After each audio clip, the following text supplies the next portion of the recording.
There's a new meme at play in the international trade wars that Donald Trump launched recently. TACO, a moniker coined by Financial Times columnist Robert Armstrong, stands for Trump always chickens out. I kick out?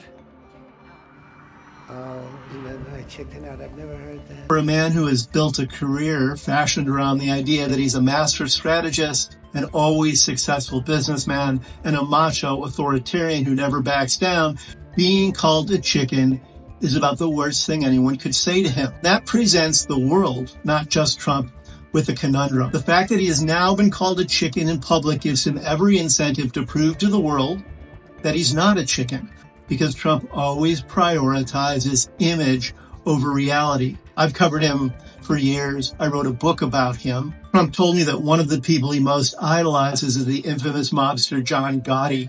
He said the things he admired about Gotti was the fact that Gotti in a courtroom wouldn't flinch, wouldn't cry. He would just push back, defy everyone around him, and give them the evil eye.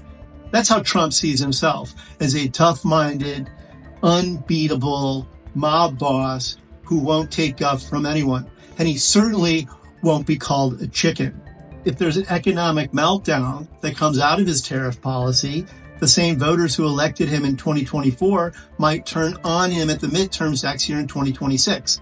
And Trump wants to have it both ways, avoiding economic collapse, but also keeping his voters close to his chest. The U.S. Court of International Trade actually offered Trump a somewhat elegant escape from this political and economic corner he's put himself in. It ruled that he lacked the legal authority to invoke the president's national emergency powers to unilaterally impose tariffs on everyone in the world. Trump could have accepted that ruling, acquiesced, told his voters that, look, I had to back down from the tariffs because the deep state, i.e. the courts and the legal system, told him he couldn't do it. But Trump slapped down by a court, and in the wake of being called a chicken, had absolutely no intention of doing that. He's appealed that ruling. It will likely go to the Supreme Court.